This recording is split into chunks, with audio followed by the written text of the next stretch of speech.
Urban myths movie में हमें 10 अलग अलग भूतिया कहानियां देखने को मिलती है। पहली कहानी है जिहोन नामी एक आदमी की। वो इलीगल ड्रग्स सप्लाई करता था। इस वक्त भी उसकी कार में बहुत से ड्रग्स और पैसे थे। वो कहीं जा रहा था और रास्ते में उसे पुलिस रोक लेती है। वो घबरा जाता है, जल्दी जल्दी अपने पास मौजूद ड्रग्स और पैसों को छुपाता है। पुलिस के सवालों से तो उसके पसीने छूट जाते हैं, लेकिन पुलिस की ये नॉर्मल चेकिंग थी जिसमें उन्हें जिहोन पे शक नहीं हुआ। उसने सुकून का सांस लिया और गाड़ी आगे बढ़ा ली। गाड़ी अब एक टनल के अंदर जा चुकी थी, जहाँ रास्ते में अचानक उसकी गाड़ी के सामने एक हिरन आ गई। हिरन को बचाने के लिए उसने गाड़ी रोकी, लेकिन अगले ही पल उसकी गाड़ी के सामने कोई हिरन नहीं थी। जिहोन डर गया। अचानक ही उसकी गाड़ी के शीशे पे एक हाथ का निशान आ गया, जिसे उसने जब साफ करने की कोशिश की तो वो साफ ही नहीं हुआ। ज्यादा डराने वाली बात ये थी कि वो हाथ का निशान बाहर की तरफ से शीशे पे नहीं लगा था, अंदर की तरफ से शीशे पे लगा था, ऐसे जैसे कोई जिहोन की गाड़ी के अंदर बैठा हो। डर से उसका दिमाग माफ होने लगा था और इसी टाइम पर देखते देखते उसकी पूरी गाड़ी के मिरर्स पे, विंडोज पे, हर जगह हाथों के निशान पड़ जाते हैं। इस वक्त जो उसकी हालत थी वो किसी को बता भी नहीं सकता था। तेजी से वो अपनी गाड़ी को चलाते हुए टनल से बाहर ले आया। उसने अपनी गाड़ी की डिक्की खोली, जहाँ हम खून से लथपथ एक बैग देखते हैं। बैग के अंदर से लंबे लंबे बाल निकल रहे थे, जिन पे भी खून लगा था, और इससे ये बात जाहिर थी कि उसने किसी लड़की का मर्डर किया है और इसी लाश को वो ठिकाने लगाने जा रहा था। वो दोबारा गाड़ी में बैठता है और सफर शुरू कर देता है। सामने एक और टनल थी जिसके अंदर जाते ही उसे बार बार उसी लड़की की रूह नजर आ रही थी जिसे उसने मारा था। ये रूह उसे बार बार डरा रही थी। वो उसे इग्नोर करने की कोशिश करता है। अभी उसका शीशा बहुत से हाथों के निशान से भर जाता है। ये सब चीजें उसे परेशान कर रही थी। वो गुस्से में गाड़ी से निकल जाता है और अपनी कार की डिक्की खोलकर एक हथौड़ी लेकर लाश वाले बैग को जोर जोर से मारने लगता है। अब जैसे ही उसने बैग को खोला तो अंदर लाश थी ही नहीं। इसी टाइम टनल का ब्रेकर बॉक्स खुलता है और उसमें हम उसी लाश को देखते हैं। टनल की लाइट्स भी एकदम से ब्लिंक करने लगती है और देखते ही देखते उनसे लथपथ ये लाश जिंदा हो जाती है। लाश के हाथ पांव अजीब टेढ़े मेढ़े हो गए थे और वो रेंगते हुए जिहोन की तरफ बढ़ी थी। डरते हुए वो जल्दी से वापस अपनी गाड़ी में बैठ जाता है, लेकिन गाड़ी अब स्टार्ट होने का नाम ही नहीं ले रही थी। बैक व्यू मिरर में जिहोन दिखता है कि वो लड़की की लाश यानी वो भूत उसी की कार में आकर बैठ गई है। जो लड़की अब उसे पकड़कर बुरी तरह उसके ऊपर हैमर से बार बार हमला करती है, तब तक जब तक उसका सर फटकर उसका दिमाग नहीं बाहर आ गया। वो मर गया, जिसके साथ ये पहली कहानी यही खत्म हुई। दूसरी कहानी है सोजिन नामी एक लड़की की, जो अपनी ही एज की एक लड़की के फ्यूनरल से आई है। उसने सुसाइड की थी, लेकिन सोजिन को उसकी मौत का ज्यादा दुख नहीं था। वो अपने घर वापस आने लगी, तभी उसे अपने घर के गैराज में एक रेड कपड़े पहने औरत नजर आती है। अजीब बात ये थी कि वो लड़की गौर गौर से सोजिन को ही देख रही थी। उसे इग्नोर करते हुए सोजिन अपने अपार्टमेंट में चली जाती है और रात में जब वो अपने अपार्टमेंट के बाहर वॉक कर रही थी, तब वो रेड ड्रेस वाली लड़की उसे अपने अपार्टमेंट के बाहर भी दिखती है। वो ऐसी खड़ी थी जैसे एक भूत हो। सोजिन उसे डर कर अपने अपार्टमेंट में वापस चली जाती है। वो सोने के लिए जब बेड पे लेटी तो उसी लड़की के बुरे बुरे ख्वाबों ने सोजिन को सोने भी नहीं दिया। तंग आकर वो अपने स्कूल का एक एल्बम निकालती है जिसमें मरी हुई लड़की की भी पिक्चर्स थी। यानी वो लड़की सोजिन की क्लास फेलो थी और हमेशा उससे दोस्ती करना चाहती थी, उसके करीब रहना चाहती थी, लेकिन सोजिन हमेशा ही उसे इग्नोर करती थी। सुबह हो जाती है और सोजिन अब ऑफिस जाने के लिए रेडी थी। इस मर्तबा दोबारा गैराज में उसे रेड ड्रेस वाली वही लड़की दिखाई दी। वो उसके करीब जाकर उससे बात करना चाहती थी, लेकिन करीब जाने पर वो गायब हो गई। सोजिन को ये बात काफी अजीब लगी। ऑफिस आकर उसने ये बात अपनी फ्रेंड को भी बताई। सोजिन वापस घर आ जाती है। वो लिफ्ट के जरिए अपने फ्लोर पे जाती है तो लिफ्ट का दरवाजा खुलते ही सामने वही रेड ड्रेस वाली लड़की थी। सोजिन लिफ्ट को दोबारा बंद कर देती है और किसी और फ्लोर पे जाती है। हर फ्लोर पे वो लड़की लिफ्ट के बाहर ही खड़ी थी। ये देखते हुए सोजिन बुरी तरह डर जाते हैं और इस मर्तबा वो सामने जो लड़की थी अपने मुंह से बाल हटाती है। पता चलता है कि ये लड़की कोई और नहीं उसी लड़की का भूत है जिसने कुछ दिन पहले सुसाइड की, जो सोजिन को पसंद करती थी, लेकिन सोजिन ने कभी उसे अपना दोस्त नहीं बनाया। अपनी शक्ल दिखाने के बाद वो अजीब तरीके से सोजिन की तरफ बढ़ रही थी। सोजिन सीढ़ियों का इस्तेमाल करते हुए अपने अपार्टमेंट की तरफ जाती है। अजीब बात ये थी कि जहाँ पे भी सोजिन जाती थी वो भूत उसके सामने आ जाता था। डरकर वो बिल्डिंग से बाहर आ जाती है। वो अब मदद के लिए किसी को बुलाना चाहती थी। वो अपना मोबाइल निकालती है, लेकिन इससे पहले कि वो किसी को कॉल करके बुला पाती, जहाँ वो भूत आकर उसे बहानों से पकड़कर बिल्डिंग की दीवार पे चढ़ने लग जाती है। इस टाइम पे हमें पता चलता है कि उस लड़की ने सोजिन की ही हरकतों से तंग आकर सुसाइड की थी। सोजिन ने दोस्ती ना करने के लिए उसे इतना तंग किया कि उस लड़की को मरना पड़ा। और अगर सोजिन उसे दोस्ती कर लेती तो आज वो लड़की भी जिंदा होती और सोजिन को भी ये दिन ना देखना पड़ रहा होता। ये भूत सूजन को बिल्डिंग के बिल्कुल ऊपर ले जाकर उसे नीचे फेंक देती है और ऐसे सूजन की भी मौत हो जाती है। इस लड़की ने अपनी सभी ज्यादतियों का बदला सूजन से ले लिया था। ऐसे ये किस्सा यही खत्म हो गया। अगली कहानी का नाम है टूथवर्म्स, जहाँ हमें एक डेंटिस्ट को दिखाया जाता है। उसके सामने जो पेशेंट लेटा है उसके दांतों में शदीद दर्द है, लेकिन देखने पे कोई ऐसी वजह नजर नहीं आ रही जिस वजह से दांतों में दर्द हो, इसीलिए वो पेशेंट को घर भेज देता है, ये कहते हुए कि ये दर्द खुद ही ठीक हो जाएगा। इस पेशेंट के जाने के बाद वो देखता है कि पेशेंट ने जिस सिंक पे कुल्ली की थी वो सिंक बंद हो चुका है। डेंटिस्ट जब सिंक की सेफ बाहर निकालता है तो उसमें बड़े बड़े कीड़े थे, जिन्हें देखकर वो डर जाता है। फौरन इसे डस्टबिन में गिराकर वो जल्दी से पेशेंट के एक्सरे चेक करता है और देखता है कि पेशेंट के जॉस में बड़े बड़े कीड़े भरे थे। ये देखकर वो बहुत ही हैरान हुआ, क्योंकि आज से पहले उसने ऐसा कुछ कभी नहीं देखा था। वो अपने सीनियर को जाकर इन सब चीजों के बारे में बताता है। इवन इस डेंटिस्ट के सीनियर ने भी अपने पूरे लाइफ एक्सपीरियंस में ऐसा केस नहीं देखा। वो डेंटिस्ट को रिसर्च करने को कहता है। डेंटिस्ट जल्दी से एक लाइब्रेरी में जाता है और बहुत रिसर्च करने के बाद उसे टूथवर्म नामी इस बीमारी का पता चल जाता है। पता चलता है कि ये 1 लाख में से सिर्फ एक इंसान को होते हैं। ये कीड़े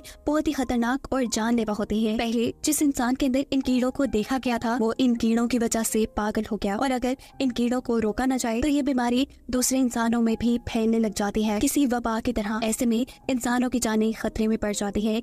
ये सब पढ़कर ये डेंटिस्ट बहुत ज्यादा परेशान हो चुका था। उसने यहाँ ये भी पढ़ लिया था कि इस बीमारी का कोई इलाज नहीं है, लेकिन फिर भी वो फौरन अपने क्लिनिक में आकर उस पेशेंट को वापस बुलाता है और किसी तरह उसका इलाज करने की कोशिश करता है, क्योंकि कोई दूसरा रास्ता उसके पास था नहीं। उस आदमी के मुंह को सुन करने के बाद वो उसके जॉस को काटकर एक एक करके कीड़े बाहर निकालने लगा था। और इस ऑपरेशन के दौरान ही इस आदमी की हालत बहुत ज्यादा खराब हो जाती है। वो कांपने लग जाता है, उसकी आंखें लाल हो गई थी और लाल आंखों के अंदर हम वही कीड़े देख रहे थे।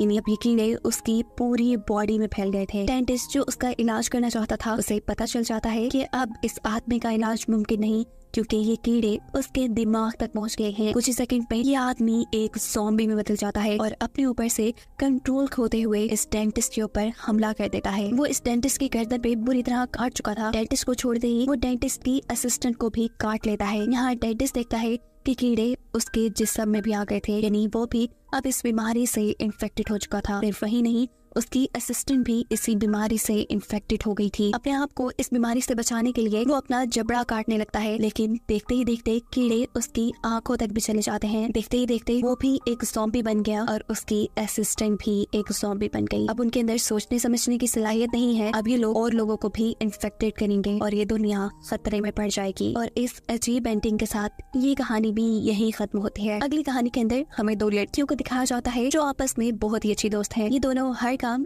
एक साथ मिलकर करती हैं। इनमें इतना प्यार है कि इन दोनों ने वादा किया है कि अगर उन दोनों में से कोई एक भी पहले मर गया तो दूसरी दोस्त जादू करके उसे इस दुनिया में वापस बुला लेगी, यानी ये लोग मरने के बाद भी साथ रहेंगे। हायुन अब अपनी दोस्त से वादा करती है कि अगर मैं मर गई तो तुम मुझे जादू करके वापस बुला लोगी, और ये कहते ही वो यहाँ से उठकर सुसाइड कर लेते हैं। अपनी दोस्त की मौत से जीहुन नामी लड़की बहुत ज्यादा दुखी रहने लगी। उसे अपनी दोस्त की बहुत याद आती थी। उसकी याद में वो उसका स्कूल लॉकर जाकर चेक करती है, जहाँ उसे अपनी और हायुन की कुछ तस्वीरें मिलती है और एक डायरी भी। इस डायरी के अंदर जादू से मरे हुए इंसान को इस दुनिया में बुलाने का तरीका लिखा था और बहुत से मंत्र भी, जिस तरीके को नेक्रोमेंसी कहा जाता है। साथ ही उसे यहाँ 2 चेहरे वाली एक अजीब डॉल भी मिली थी। यानी हायुन अपने मरने से पहले अपनी रिचुअल की सारी तैयारी करके गई थी और इन चीजों को देखकर जीहुन ये फैसला कर लेती है कि वो ये जादू ये रिचुअल करेगी और अपनी दोस्त को वापस इस दुनिया में जरूर बुलाएगी। जिसके बाद वो हायुन के नेल्स को एक डॉल में डालकर कुछ अजीबोगरीब मंत्र पढ़ने लगते हैं और इसके बाद 1 मिनट का टाइमर लगाकर यहाँ से ये छुप जाती है, क्योंकि इसके बाद हायुन की रूह जमीन पे वापस आ जाती है। जैसे ही 1 मिनट पूरा होता है पूरे स्कूल की लाइट्स ब्लिंक करती हैं और उसी से जीहुन के सामने उसकी दोस्त यानी हायुन की रूह आ जाती है, जो जीहुन को बिल्कुल नॉर्मल लग रही थी। जीहुन उससे बात करने के लिए आगे बढ़ती है, लेकिन अचानक ही हायुन वहाँ से गायब हो चुकी थी। वो जल्दी से दोबारा हायुन की डायरी चेक करती है और पता चलता है कि जिस पेज से देख के उसने रिचुअल किया था उसका आधा पेज फटा हुआ था, यानी उसने रिचुअल के बारे में आधी चीजें नहीं पढ़ी। वो लॉकर चेक करती है, वहाँ उसे फटा हुआ पेज भी मिल जाता है जिसपे लिखा था कि जो रूह जिंदा होकर वापस आएगी इस दुनिया में वो डिमोनिक होगी, यानी शैतानी होगी और एक इंसान से बहुत ही ज्यादा खतरनाक होगी। ये पढ़ते ही जीहुन डर गई थी और अब उसके सामने दोबारा हायुन भी आ गई थी। उसके होंठ अब अजीब हो चुके थे। देखते ही देखते उसका मुंह कई हिस्सों में खुलकर एक मॉन्स्टर की शक्ल ले लेता है और इससे पहले कि जीहोन कुछ सोच के यहाँ कर पाती, हायून उसे कच्चा चबा खाती है। उसको खाने के बाद हायून की भूत शीशे के सामने जाकर खड़ी हो गई थी और उसे अपने रिफ्लेक्शन में जीहोन यानी अपनी दोस्त दिख रही थी। इसका मतलब था कि हायून ने जीहोन को अपने साथ जोड़ लिया था, जैसे डिजिटल वाली वो डॉल साथ जुड़ी हुई थी। एक जिस्म के ऊपर दो चेहरे, ऐसे ही ये एक जिस्म के अंदर दो सोल्स एक साथ रहने वाली थी, जिसको दिखाते हुए ये कहानी यही खत्म हो जाती है। अगली कहानी के अंदर हम एक लड़के को देखते हैं, इसका नाम है जोंग और वो आज ही एक नए घर में शिफ्ट हुआ है। बहुत ज्यादा थका हुआ था, वो सोने के लिए लेट जाता है, लेकिन उसके घर से उसकी दीवार से आने वाली खटखटाने की आवाज पूरी रात उसे सोने नहीं देती। वो तंग आ जाता है। सुबह को जब वो ऑफिस जाता है तो उसे लिफ्ट में एक लड़की मिलती है। उसे पता चलता है कि ये उसकी ही नेबर है। ये लड़की बहुत खूबसूरत थी और जोंग को भी पसंद आई थी। उसे लगा कि शायद ये लड़की रात में उससे बात करना चाह रही थी, इसीलिए वो बार बार उसकी वॉल को खटखटा रही थी। जोंग से दूर जाते हुए, किन्हीं लिफ्ट से बाहर जाते हुए ये लड़की अपना स्कार्फ नीचे फेंक जाती है और यहाँ पर जोंग को ये बात कंफर्म हो जाती है कि ये लड़की उससे दोस्ती करना चाह रही है, वरना वो अपना स्कार्फ क्यों यहाँ गिराती। अब रात होने पर जोंग खुद दीवार को नॉक करके उससे बात करने की कोशिश करता है। उसके नॉक के बदले में दूसरी तरफ से भी नॉक होता है। अजीब बात थी कि नॉक के अलावा वो लड़की कुछ बोल ही नहीं रही थी। अब जोंग उससे कहता है कि अगर तुम मुझसे दोस्ती करना चाहती हो तो पहले एक मर्तबा और फिर 2 मर्तबा नॉक करो। दूसरी तरफ से उसके कहने के अकॉर्डिंग सब कुछ हुआ। अगली सुबह ये लड़की उसे दोबारा लिफ्ट में मिल जाती है। जोंग उसे दोबारा नॉक करके बात करने की कोशिश करता है, लेकिन ये लड़की उसका कोई इशारा नहीं समझती। उसकी हरकतों को वो हंसी में टालकर यहाँ से चली जाती है। रात में जोंग दोबारा उस लड़की से बात करना चाहता था। वो दीवार पे नॉक करता है, लेकिन दूसरी तरफ से कोई आवाज नहीं आती, इसीलिए वो लड़की का स्कार्फ लेके उसके घर जाता है। वो स्कार्फ वापस करने के लिए हैरान कुन तौर पे दरवाजा खुद ब खुद खुल जाता है। जोंग अंदर जाता है तो घर ऐसे बिखरा हुआ था जैसे कोई यहाँ रहता ही ना हो। इसी अपार्टमेंट में एक न्यूज़पेपर पड़ा था, जिससे पढ़ने पर जोंग को पता चलता है कि इस अपार्टमेंट में एक कपल की मौत हुई थी, जिनकी डेड बॉडीज आज तक किसी को नहीं मिली। और ये पढ़कर जोंग को समझ आ जाती है कि मैं जिस लड़की से मिला था वो जरूर भूत थी, जिसकी यहाँ मौत हुई थी। और अब सोचने वाली बात ये थी कि आखिर नॉक उसे कौन करता था। वो अपने घर के साथ मिली हुई इस अपार्टमेंट की दीवार तोड़ देता है और हैरान कर देने वाली बात ये थी कि दीवार के अंदर कपल की डेड बॉडीज थी। वो इस चीज से डर गया था। इससे पहले कि वो यहाँ से भाग पाता, कोई अजीब सी ताकत उसका गला पकड़ लेती है। पहले वो अजीब सी ताकत जोंग को हवा में उठा देती है, उसका गला दबाते हुए। जोंग जब बिल्कुल मरने के करीब था तो वो उसे नीचे छोड़ देती है और यहाँ बहुत ही बुरा तूफान और सिलसिला ले आती है। इस सिलसिले और तूफान ने यहाँ एक अजीब सा पोर्टल खोल दिया था। वो ताकत जो पहले जोंग को मारने वाली थी, वो जोंग को उठाकर इस पोर्टल के अंदर फेंक देती है, जिसके बाद से आज तक जोंग का कुछ पता नहीं चला और ये कहानी भी यही खत्म हुई। अगली कहानी एक लड़की की है, जिसे अपने लिए एक अलमारी चाहिए थी जिसमें वो अपना सामान रख सके। इंटरनेट पे उसे एक अलमारी पसंद भी आ जाती है, जिसके ओनर से वो बात करती है और उसकी इंस्पेक्शन के लिए उसके घर पे आ जाती है। जी हाई जब ये अलमारी देखती है तो उसे पसंद आ जाती है, लेकिन इसका ऑनर उसे काफी अजीब लग रहा था। वो डरते हुए यहाँ से चली जाती है और कहती है कि मैं आपकी ये अलमारी खरीद लूंगी, आपको टाइम पे पैसे भी मिल जाएंगे। वो अलमारी अब जीहाई के घर आ जाती है, लेकिन जिस दिन से वो अलमारी जीहाई के घर आई थी उसके साथ अजीब व गरीब होने लगा था। उसे रात में अजीब व गरीब डरावने ख्वाब आते थे। उसे ऐसे महसूस होता था जैसे सोते हुए उसके ऊपर बहुत से हाथ हैं। हर रात वो अलमारी भी खुद ब खुद खुल जाया करती थी। जीहाई समझ गई थी कि जो कुछ भी गलत है वो इस अलमारी में ही है, इसीलिए वो काले पर्ल्स उस अलमारी के ऊपर लटका देती है। अजीब बात ये थी कि रात होने पे काले पर्ल्स अलमारी से गिर चुके थे। ऐसा होते ही कोई ना दिखने वाली चीज जीहाई के ऊपर हमला कर देती है। जीहाई को समझ नहीं आता क्या हुआ। वो उठकर इस अलमारी को चेक करती है और अलमारी के अंदर इस अलमारी का ऑनर था, जिससे उसने ये अलमारी खरीदी थी। बिना वक्त जाया किए वो उसके ऊपर हमला कर देता है। जीहाई भी अपने बचाव के लिए करीब ही पड़ा एक चाकू उठा लेती है। वो कई बार इस लड़के को स्टैब करती है, लेकिन उसे कुछ भी नहीं हुआ। वो समझ गई थी कि ये एक शैतान है और इसीलिए वो नहीं मर रहा। वो अब जीहाई को भी उसके पाँव से पकड़ के इस अलमारी के अंदर ले जाता है और इसी के साथ ये कहानी यही खत्म हो जाती है। अगली कहानी शुरू होती है जयहोन नामी एक लड़के को दिखाते हुए, जो कि एक जॉब इंटरव्यू के लिए आया है। ये इंटरव्यू अजीब था। उससे उसकी क्वालिफिकेशन के बारे में सवाल नहीं किए जा रहे थे। उससे उसका नाम पूछा जाता है और अगला सवाल उससे होता है कि हज्जा में तुम्हारा नाम कैसे लिखते हैं। हज्जा कोरियंस की ट्रेडिशनल लैंग्वेज है और कोरियन शादी करते हुए इन लैंग्वेजेस का इस्तेमाल करते हैं। जयहोन को ये बात अजीब तो लगती है, लेकिन खैर वो ये नाम लिख के दिखा देता है और उसे जॉब मिल भी जाती है। वो घर वापस आ जाता है। वो जब घर पे नहा रहा था तो हमें इसके पास एक घोस्ट दिखाई देता है। एक लड़की की रूह दिखाई देती है, जिसके बारे में वो खुद कुछ नहीं जानता था। अगली सुबह वो ऑफिस आ जाता है। ऑफिस आते ही उसे छोटी सी चोट लग जाती है और फौरन बॉस आकर यहाँ उसकी चोट को ठीक कर देती है। जयहोन को ये बात अजीब लगी। वो अब लाइब्रेरी जाता है कुछ फाइल्स लेने के लिए, जहाँ उसे अपने नाम की एक रेड कलर की फाइल मिलती है। इस फाइल को लेकर उसे सस्पेंस होता है। जब वो फाइल खोलता है तो इसके अंदर अजीबोगरीब रिचुअल वाली चीजें थी। एक तरह का कॉन्ट्रैक्ट था जो भूतों के साथ किया जा रहा था। उसमें जयहोन के साइन थे और इस सब का मतलब था कि जयहोन ने घोस्ट मैरिज के लिए हाँ कर दी है। उसे अब अपनी बॉस पे शक हुआ। वो चाहता था कि उसकी बॉस उसके साथ कुछ गलत कर रही है, लेकिन वो बॉस से ज्यादा बहस नहीं करता क्योंकि ये जॉब उसे मुश्किल से मिली थी। वो घर आ जाता है और जब वो खाना खा रहा था तब हम देखते हैं कि उसके टेबल के नीचे किसी और का भी खाना है। यहाँ ऑफिस में हमें दिखाया जाता है कि जयहोन की बॉस उसके घोस्ट मैरिज के प्रोसेस को शुरू कर देती है। जैसे जैसे वो रिचुअल कर रही थी, जयहोन को गर्मी लगने लगी थी। उसे ऐसे लगा कि जैसे उसकी पूरी बॉडी को किसी ने कंट्रोल में कर लिया। वो हिल भी नहीं पा रहा था। उसने जैसे ही आंखें खोली तो उसके सामने एक लड़की का घोस्ट खड़ा था, जिसे देखकर वो बुरी तरह डर जाता है। सीन यहीं से कट होता है और अगले सीन में हम जयहोन को कोरियंस के ट्रेडिशनल शादी वाले सेटअप के पास देखते हैं। सामने उसके एक लड़की का भूत था जिससे उसकी जबरदस्ती शादी करवाई जा रही थी। ये लड़की बहुत ही डरावनी दिख रही थी। उसकी आंखें अजीब थी, उसके मुंह से खून आ रहा था, उसके दांत लाल थे। शादी का प्रोसेस पूरा होते ही ये लड़की जयहोन के मुंह पे टच करती है। वो बुरी तरह डर जाता है और इसी के साथ ये कहानी यहाँ खत्म हो जाती है। अगली कहानी है एक ब्यूटिशियन की, जिसके पास एक अच्छा टैलेंट है लोगों को खूबसूरत बनाने का। उसका एक ख्वाब है कि वो इस दुनिया की सबसे खूबसूरत लड़की बनना चाहती है। उसके सैलून में जब भी कोई उससे खूबसूरत लड़की आती है तो उसे बहुत बुरा लगता है। वो उसके बारे में अजीबोगरीब सोचने लगती है, यहाँ तक कि वो अपने सर्कल की खूबसूरत लड़कियों को बहुत ज्यादा तंग भी किया करती थी। आज जब वो अपने अपार्टमेंट में जाने के लिए लिफ्ट में आई, अचानक से लाल हो गई। लिफ्ट के मिरर पे जगह जगह खूनी हाथों के निशान लग गए और उसे लिफ्ट के मिरर में उसका डरावना चेहरा दिखाई दिया। उसका बदसूरत चेहरा, वो बदसूरती जिसे वो हमेशा छुपा के रखती थी, और ये चीज उसे बुरी तरह डरा देती है। घर आकर जब वो शीशा देखती है तो उसे अपना चेहरा अजीब लगता है। उसकी शक्ल डिमोनिक यानी शैतानी होने लगी थी, क्योंकि वो हर टाइम अपने आप को शीशे में घूरती रहती थी। ना सिर्फ ये, वो शीशे में घूरते हुए लोगों को बहुत बुरा भला भी कहती थी और उसके अंदर की सारी नेगेटिव एनर्जी वो अब शीशे में दिख रही थी। उसे कुछ समझ नहीं आता कि क्या हो रहा है। वो इन सबको इग्नोर करते हुए अपने फोन में खूबसूरत लड़कियों की पिक्चर्स देखती है और उन्हें दोबारा बुरा भला कहती है। ये कहते ही उसे कुछ अजीब हुआ। उसने पागलों जैसी हरकतें की। उसे खुद भी समझ नहीं आता कि वो क्या कर रही थी। वो अब इन सारी चीजों से निकलती है और अपने आप को सेट करके अपनी एक खूबसूरत सी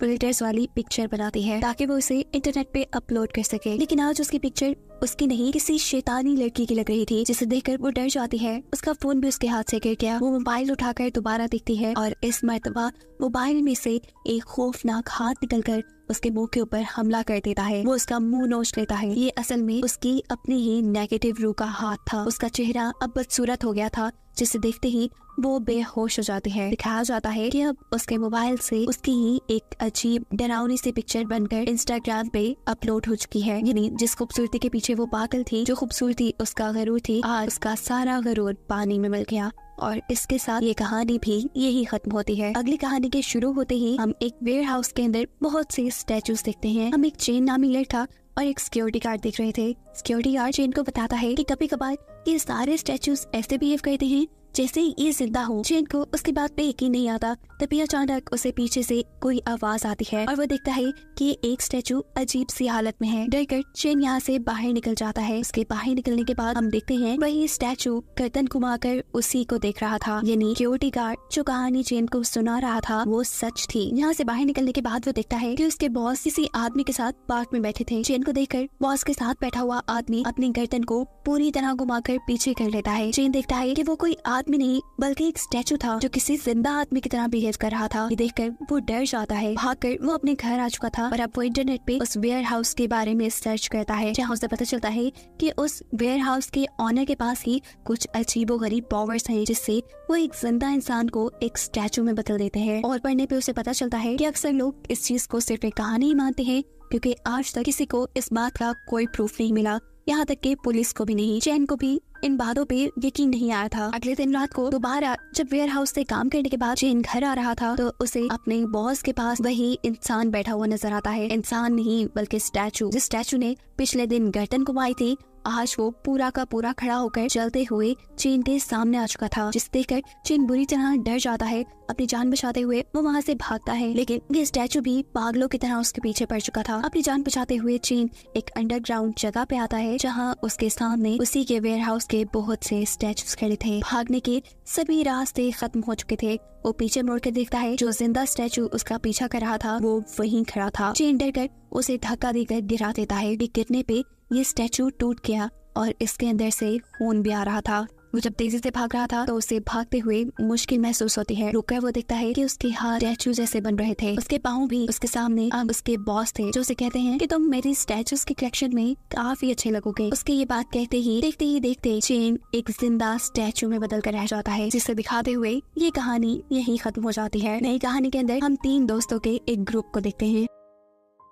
इन्हें एडवेंचर्स करने का बहुत शौक है। ये बहुत से एस्केप रूम में जा चुके हैं, जिनके अंदर से बाहर निकलना एक चैलेंज होता है। इसीलिए आज इनके पास एक मैसेज आता है। इन्हें बताया जाता है कि अगर आपने एक नए बनाए हुए एस्केप रूम को पार कर लिया तो आपको दिए जाएंगे 10 मिलियन यॉन। पैसे को सुनते ही उनकी तो खुशी की इंतहा ही नहीं रही थी। ये लोग चैलेंज एक्सेप्ट कर लेते हैं और एक आदमी इन्हें लाइब्रेरी जैसे दिखने वाली एक एस्केप रूम में बंद कर देता है। यहाँ बंद होने के बाद इन्हें कुछ इंस्ट्रक्शंस दी जाती हैं। इंस्ट्रक्शंस कम, ये वार्निंग ज्यादा लग रही थी। वहाँ लिखा था कि अगर वो इस एस्केप रूम को पार करने में नाकाम रहे तो उनकी सोल्स को डीमंस ले जाएंगे, यानी शैतान ले जाएंगे। उन्हें लगा कि ये बस एक गेम है और गेम में ही ये फजूल बातें कर रहे हैं, इसलिए वो इन पे ज्यादा ध्यान नहीं देते। बुक्स की छेड़छाड़ करते हुए यहाँ एक हिडन रूम खुल जाता है और इस दरवाजे को खुलते ही अचानक ऊपर से एक लाश आकर उनके सामने गिर जाती है। ये लड़की उसे देखकर डर चुकी थी, लेकिन उसके साथ ही उसे समझाते हैं कि ये गेम है, यहाँ ये सब कुछ नकली है, उन्हें बस अपना चैलेंज कबूल करना है। ये लोग आगे बढ़ते हैं। इस लाइब्रेरी को चेक करते हुए एक लड़के को यहाँ एक ब्लैक मैजिक से रिलेटेड बुक मिलती है, जबकि बाकी दोनों साथियों को 2 दरवाजे नजर आते हैं। दोनों में से एक दरवाजे के ऊपर चाबी लगी हुई थी। जैसे ही वो लड़का चाबी को घुमाता है तो उसका दूसरा दोस्त जो कि बुक शेल्फ के पास खड़ा था, वो बुक शेल्फ उसके ऊपर गिर जाती है और उसे चोट लग जाती है। यहाँ जिस दरवाजे में चाबी लगी हुई थी वो दरवाजा भी नहीं खुला था। इन्हें समझ आ गई कि ये चाबी दूसरे दरवाजे की है। ये चाबी के जरिए दूसरा दरवाजा खोलते हुए अंदर जाते हैं। यहाँ बहुत सी पेंटिंग्स रखी हुई थी। हर पेंटिंग के सामने एक बटन भी लगा था। अजीब बात ये थी कि सभी पेंटिंग्स की थीम ब्लैक थी। एक लड़का यहाँ बनी एक पेंटिंग के पास खड़ा हो जाता है, जहाँ वो देखता है कि एक लड़की को बांधा गया है और उसकी कमर पे बहुत से तीरों से हमला किया गया है। वो उसके पास बनी एक बटन को दबाता है और अचानक पेंटिंग के अंदर से कोई तीर उसके मुंह के पास से गुजरते हुए चला जाता है, जिससे उसका मुंह जख्मी हो जाता है। वो ये जान गया था कि ये पेंटिंग्स आम पेंटिंग्स नहीं और यहाँ पे जो बटन्स हैं वो उनके लिए ट्रैप हैं। इससे पहले कि वो अपने दोस्तों को वार्न कर पाता, यहाँ उनके दोस्त भी एक पेंटिंग के पास मौजूद बटन दबा चुके थे, जो दबाते ही उनके ऊपर एक केज आकर गिरता है, जिसमें वो दोनों फंस जाते हैं। उनके ऊपर अब खून के ड्रॉप्स भी गिर रहे थे। जैसे ही ये ऊपर देखते हैं तो इनके ऊपर बहुत सी लाशें थी। वो ये बात जान चुके थे कि ये गेम नहीं है, ये सब कुछ जो हो रहा है वो असल में हो रहा है। जो बाहर इंस्ट्रक्शंस उन्हें दी जा रही थी वो सब सच थी, उन्हें इग्नोर नहीं करना चाहिए था। यहाँ पर उनका साथी उनकी मदद करने के लिए पेंटिंग्स को गौर से देखता है और एक ऐसा बटन दबाता है जिसमें से उसे चाबी मिलती है, लेकिन चाबी उस जेल की नहीं थी। ये चाबी थी इस कमरे में बने हुए बाकी दरवाजों में से एक दरवाजे की, जिसके जरिए वो सिर्फ आगे बढ़ सकता था। अपनी जान बचाने के लिए इन्हें कुछ समझ नहीं आती। ये दोनों दोस्त उससे कहते हैं कि तुम अकेले ही आगे बढ़ो, अकेले ही एस्केप करो इस जगह को और हमें यहाँ से बाहर निकाल लेना। ये फैसला सुनते हुए वो लड़का आगे बढ़ता है और इस चाबी के जरिए एक दरवाजा खोल के उसमें चला जाता है। इस रूम के अंदर जाने पे उसे बहुत से लोग मिल जाते हैं, जिन्हें देखकर उसे सुकून मिलता है। जैसे ही वो इनसे बात करने के लिए आगे बढ़ा तो उसने देखा कि ये सब लोग इंसान नहीं बल्कि भूत थे, वो भी शैतानी भूत। इसी जगह पर उसे अपने दोस्तों के भूत भी मिल जाते हैं, जिसका मतलब था कि उसके दोनों दोस्त मारे गए और वो अब शैतान बन गए हैं। इन्हें देखकर तो वो बुरी तरह डर गया। दिखाया जाता है कि वो इस टाइम एक रिचुअल जैसी फिगर में खड़ा था और उसके इर्द गिर्द बहुत से डीमन खड़े थे। वो फौरन यहाँ से भागता है और चाबी के जरिए एक और कमरा खोल के उसमें जाता है। अंदर जाते ही बहुत सी लाशें उसके ऊपर गिर जाती हैं, जिनके नीचे वो दब जाता है, लेकिन वो अभी तक जिंदा था। जहाँ से एक डीमन आकर उसे ले जाता है। स्क्रीन पे लिखा दिखाया जाता है एस्केप फेल्ड, यानी कि इस जगह को पार नहीं कर पाए, ये हार गए हैं। और जैसा उन्हें बताया गया था कि अगर वो हार गए तो उनकी सोल को डीमन ले जाएगी, बिल्कुल ऐसा ही हुआ, जिसे दिखाते हुए ये कहानी और इसके साथ ये मूवी भी यही खत्म हो गई।